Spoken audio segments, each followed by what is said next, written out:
Please बैठे। आपसे अच्छा कोई नहीं है, आपको देख के मुझे नशा आ जाता। बैठिए। वो दर्शक दीर्घा में रहे कम से कम। प्रश्न का तो डॉक्टर रागिनी। अध्यक्ष जी, आपका आभार कि आपने प्रश्न पूछने का अवसर दिया। हालांकि मंत्री जी अब लगता है आगे प्रश्नों के जो उत्तर हैं वो देना नहीं चाहते हैं, इसीलिए विभाग को बेचने की पूरी तैयारी करके बैठे हुए हैं। और अध्यक्ष जी, कल जबकि प्राइवेटाइजेशन की जब बात चल रही थी, मंत्री जी ने बहुत बड़े बड़े भाषणों में बड़ी बड़ी बातें करी और ये कहा कि समाजवादी समय में बच्चे तारों पे झूला झूलते थे, महिलाएं साड़ियाँ सुखाती थी। नहीं मंत्री जी, देखिए हम समाजवादी सच हमेशा एक्सेप्ट करते हैं, झूठ नहीं बोलते हैं। और सच था तो पूरी बात भी सुन लीजिए मंत्री जी। जिस समय एक मामूली से किसान का बेटा, एक छोटा सा अध्यापक 1989 में उत्तर प्रदेश में जिस समय उन्होंने कमान को संभाला, उस समय उत्तर प्रदेश में बड़ी कठिनाइयों का सामना करना पड़ा। उस समय ना बिजली थी, ना पानी थी, ना सड़क था। उस माहौल में, उस माहौल से लेकर के जब आप लोग 2017 में आपने सरकार बनाई है, समाजवादियों ने आपको 17,000 मेगावाट का उत्पादन कर करके आपको यहाँ पे पहुंचाया। लेकिन अध्यक्ष जी, मंत्री जी बहुत बड़े बड़े दावे करते हैं, बहुत बड़ी बड़ी बातें करते हैं। आपकी सरकार ने उस 17,000 मेगावाट को डबल तक करके नहीं कर पाए। सिर्फ 8,000 का उत्पादन करके आप अपने आप से भवाई लूटते हैं।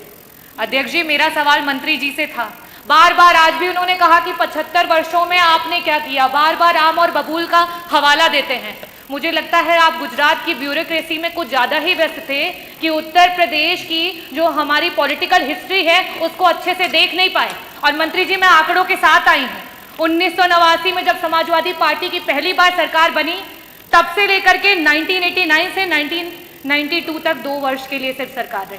उसके बाद 93 से लेकर के 95, फिर 2003 से लेकर के 2007 और पहली बार पूरी पंचवर्षीय की जो सरकार रही जिसमें माननीय श्री अखिलेश यादव जी बतौर मुख्यमंत्री जिन्होंने कार्य किया, अपने विजनरी विजन को लेकर के, लीडरशिप को लेकर के पूरे उत्तर प्रदेश को जिस तरीके से उत्पादन बढ़ा करके और बिजली की व्यवस्था को अच्छा किया, वो आज आप उसी की देन है कि यहाँ पे कुछ काम कर पा रहे हैं। और आप क्या कर रहे हैं? आप बिजली विभाग को बेच रहे हैं। मेरा बहुत ही सिंपल सा प्रश्न था आपसे कि जो ट्रांसफार्मर आए दिन क्षतिग्रस्त हो रहे हैं, आप लगा रहे हैं और अगले पल वो ट्रांसफार्मर खत्म हो जा रहे हैं, उनके लिए आपने क्या किया?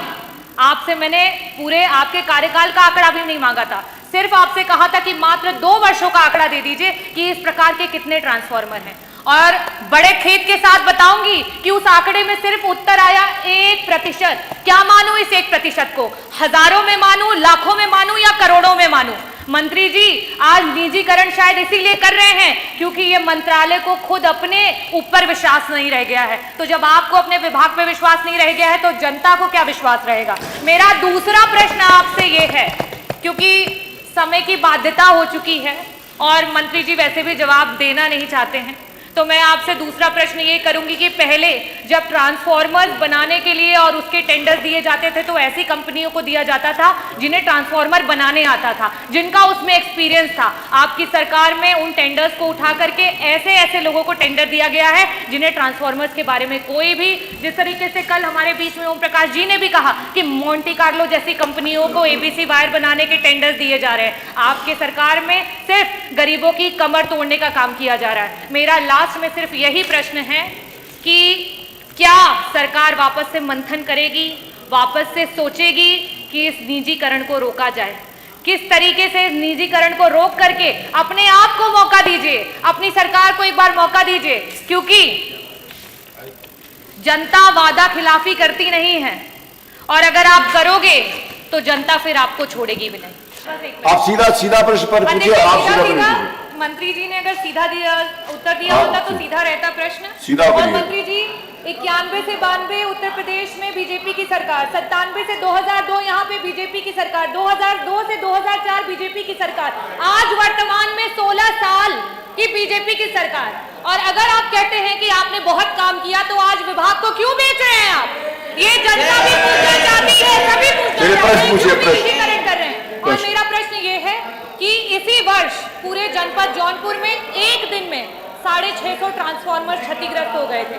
मंत्री जी, गुणवत्ता की क्वालिटी को चेक कराने के लिए क्या कोई कमेटी बनाई गई है? और साथ ही साथ मेरे बस। प्रश्न में आपने मुझे ये उत्तर दिया। मेरे प्रश्न में मैंने आपसे पूछा था, एक मिनट अतुल भाई, मेरे प्रश्न में आपने ये उत्तर दिया कि 10,500 ऐसे ट्रांसफॉर्मर्स हैं जो आपको अभी नए लगवाने हैं, साथ ही साथ 50,000 ऐसे ट्रांसफॉर्मर्स हैं जिनकी क्षमता बढ़ानी है। आप जोड़ लीजिए, जो आपने मुझे आंकड़ा दिया है उसको जोड़ करके देखिए टोटल कितने ट्रांसफॉर्मर्स आते हैं। मेरा ये कहना है जो आपने उत्तर दिया, सीधा उसके पूछिए, लिए किसी बस। मुहूर्त का इंतजार किया जा रहा है? क्यों नहीं उन ट्रांसफॉर्मर्स की क्षमता की वृद्धि की गई? क्यों नहीं वो नए ट्रांसफॉर्मर्स को लगाया गया? पंकज